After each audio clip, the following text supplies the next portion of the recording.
welcome back to the channel. This is MTG Ghoul Dude. Today we're going to be continuing our Digging Up the Past series with War of the Spark.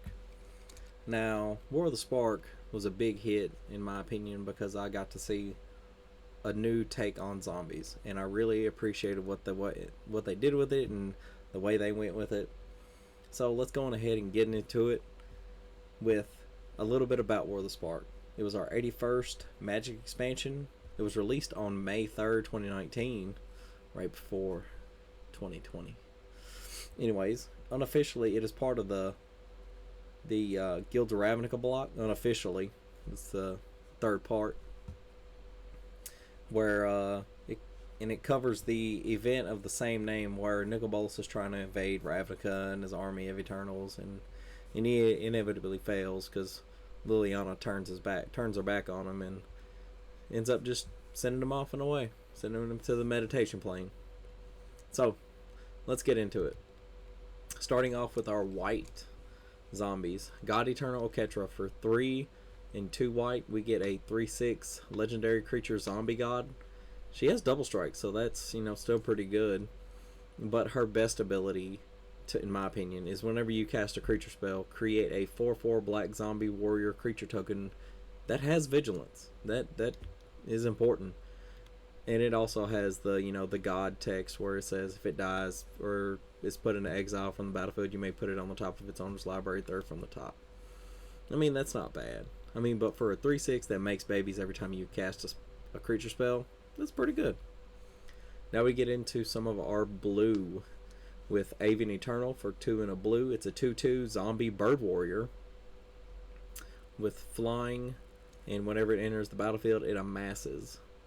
Now, it may just be me, but I love the blue and gold, the blue on gold. It's just a good color combination because they're contrasting colors, and it makes it pop.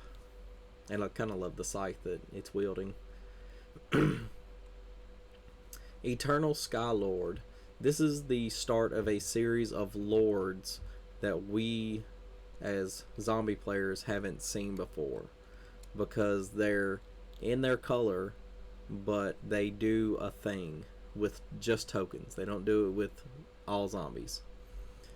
So for 4 and blue, you get a 3/3 zombie wizard that itself doesn't have flying, which is really odd to me. But I digress. Whenever it enters the battlefield, you amass 2, and zombie tokens you control have flying. I mean, that's pretty good. I mean, the lord is left on the ground, but if you got a bunch of other lords, it makes all the rest of your zombies pretty good. Naga Eternal. For 2 and a blue, you get a 3/2 zombie Naga. That's pretty cool. The flavor text says, I recognize that headdress. This one was feared even by her fellow initiates. So that means when she was eternalized and set off to the side, she was a very capable warrior by herself. God Eternal Kefnet. For 2 and 2 blue, we get a 4/5 zombie god, which is, it's a pretty big life and power and toughness. With flying, you may reveal the first card you draw each turn as you draw it. Whenever you reveal an instant or sorcery card this way, copy that card, and you may cast the copy. That copy costs 2 less to cast, and when it dies, it has the god text, or is put in exile, put it third from the top. This was back in its day when it was fresh and new. This was the head of take extra turn decks, and they were ridiculous. Especially what is the name of it? It's the blue. Oh well, they're all blue almost. It's the one that shuffles back in. But if you could find a way to stack your deck to where you cast it and after you draw it, you can put it back on top of like a Sensei's top, you could just infinitely keep taking extra turns. And now we're getting into black. Herald of the Dreadhorde. For 3 and a black, it's a 3/2 zombie warrior, and when it dies, you amass 2. So you kind of get 2 more power for your 4 mana cost later, which a lot of the time isn't great, but it's still something. Lazotep Behemoth. for 4 and a black, it's a 5/4 zombie hippo. Yep, it's just a big blue zombie hippo with gold looking teeth. Now this dude right here, Lazotep Reaver, with for 1 and a black, it's a 1/2, but it makes a 1/1 army if you don't have one already.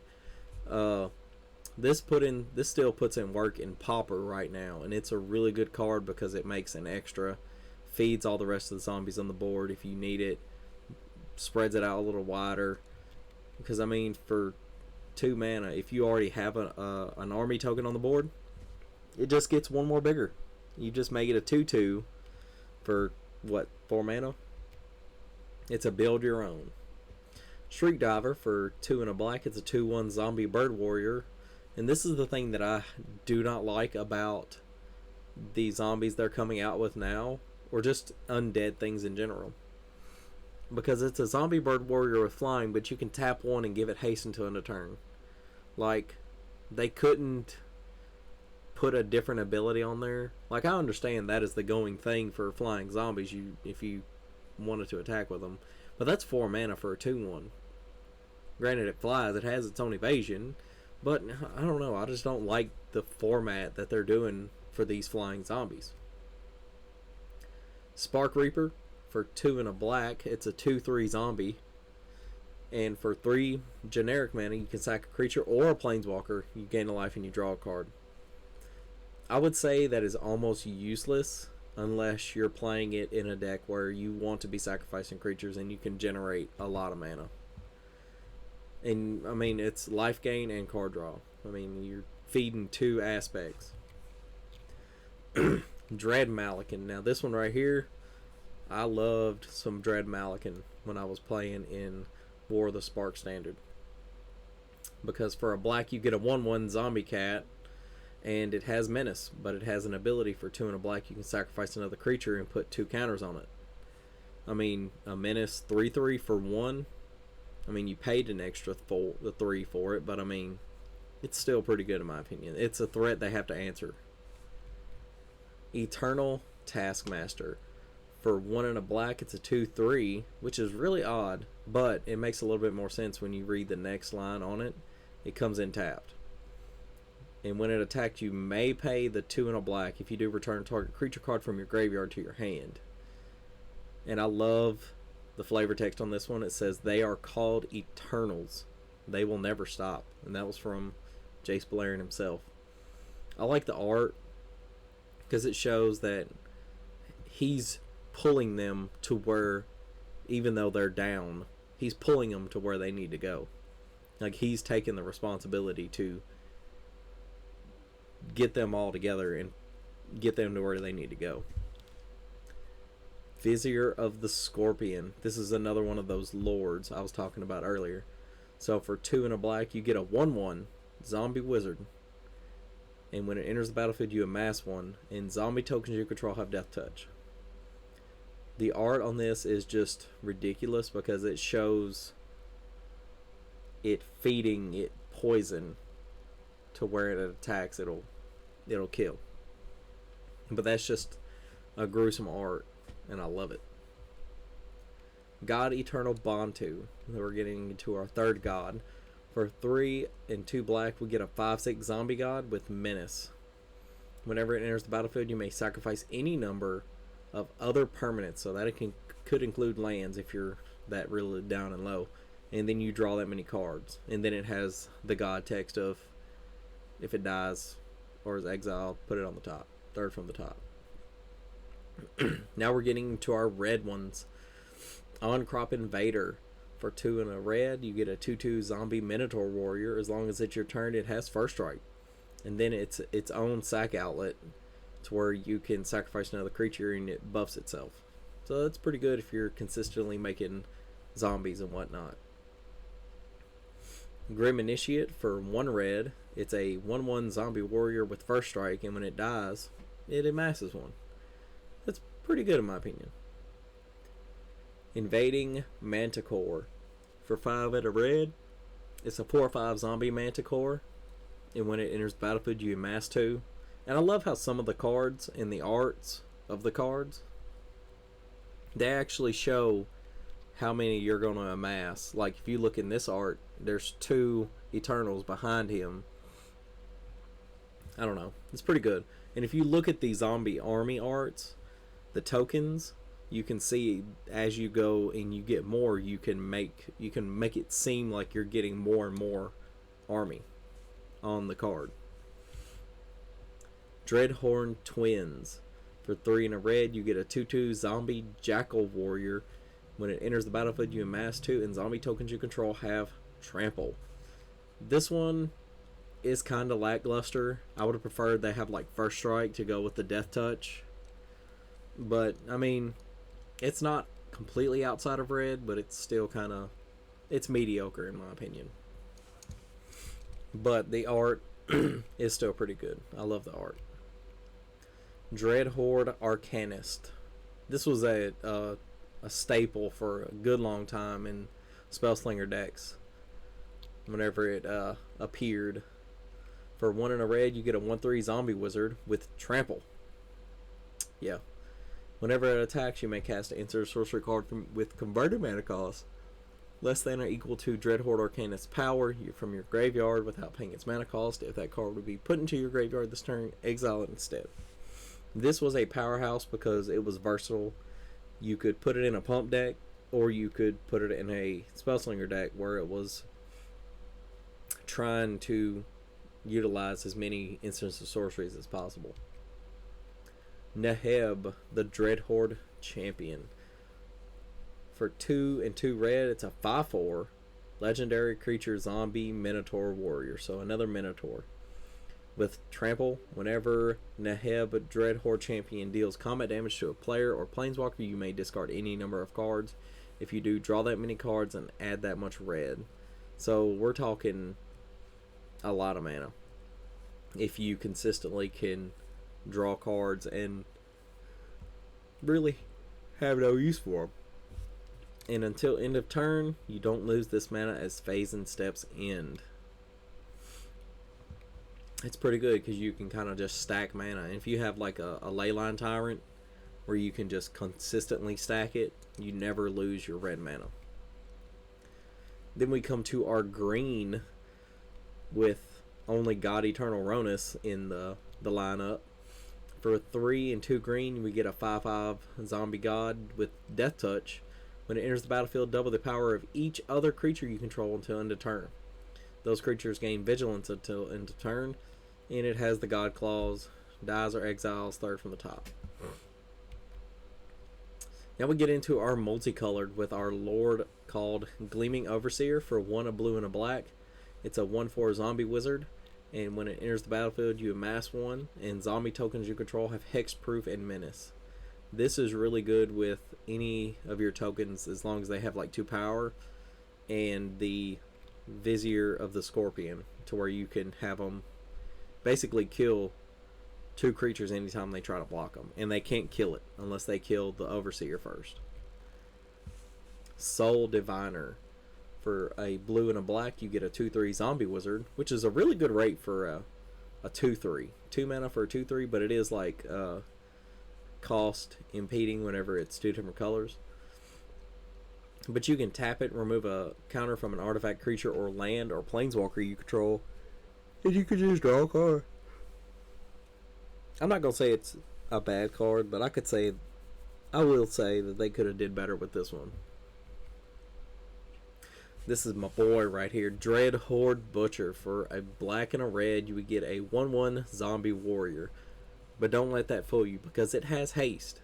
And when it deals combat damage to a player or planeswalker, you can put a +1/+1 counter on Dreadhorde Butcher. But when it dies, it deals damage equal to its power to any target. For a very long time, I was playing a casual, like, modern deck. It was more of a standard deck in the time. But it was a black-red zombie fling deck, to where you would get this one up so high you could fling it and it would deal the damage. Like there was a card, it would deal damage equal to its power. Well, if you got it to 10 counters, you could sack it deal the first 10, and when it dies, you can deal another 10. It was pretty good. I played it a lot, and I had a lot of fun with it. Story of Devkirin Lich. Never heard of this one. For 1, a black, 2 black, and a green. It's a 5/4 legendary creature zombie elf wizard with trample. I don't know. I was not a big fan of this one, even though it's a zombie.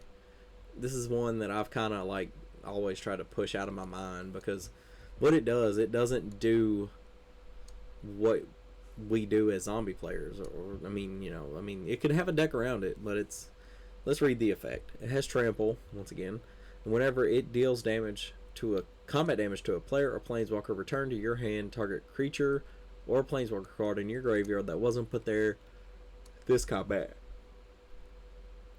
So you get to return a card from your graveyard or planeswalker, creature or planeswalker, from your graveyard to your hand. It's a 5/4 for 4 mana. It's a little color restricted with the double black, and that's all it does is it Gravediggers for 4 mana, which is what Gravedigger does. You can return a target creature from your graveyard to your hand. But you could do any creature with Gravedigger. So, like, say you milled it this turn, you could mill it right after combat and be like, oh well, or it dies during combat. You could Gravedigger the turn for that turn and bring it back. I don't know. This never sat well with me. It's a green black elf zombie wizard. Then we get into our zombie affiliate cards. So these are going to be cards that do or don't have direct zombie synergy, but they do have zombies. They do something for the tribe. Dreadhorde Invasion for 1 and a black. It's an enchantment. At the beginning of your upkeep, you lose 1 life and you amass 1. And whenever a zombie token you control with power 6 or greater attacks, it gains lifelink until end of turn. So if you had enough lords on the board and you had enough tokens on the board, you could essentially just give them all lifelink without having to do all the extra mess, because it's already something you want to do, but you didn't pay for it. Liliana Dreadhorde General. For 4 and 2 black, she is a planeswalker with 6 loyalty to start out with. And it has the static ability, whenever a creature you control dies, draw a card. +1, create a 2/2 black zombie creature token. -4, each player sacrifices 2 creatures. And -9, each opponent chooses a permanent they control and each permanent type and sacrifice the rest. This could be devastating in a commander game. This could be devastating in a standard game, because they only get to keep 1 thing of each type. You're not leaving them with anything else. If they're struggling on mana, they're about to struggle even harder. If they're low on creatures, they're about to be even lower. I mean, it's a good card. It's a slow card, but it's still a good card nonetheless. And I love the art, because you can see all the Eternals running past her, and with her in control of the Chain Veil. It's a beautiful piece of work. Good job. But that's going to be it for today, guys. I know I rambled a lot during this video, but I really appreciate you if you stuck around a lot. If you haven't subscribed, subscribe. But that's going to be it for today. I'll see you guys next time in the graveyard.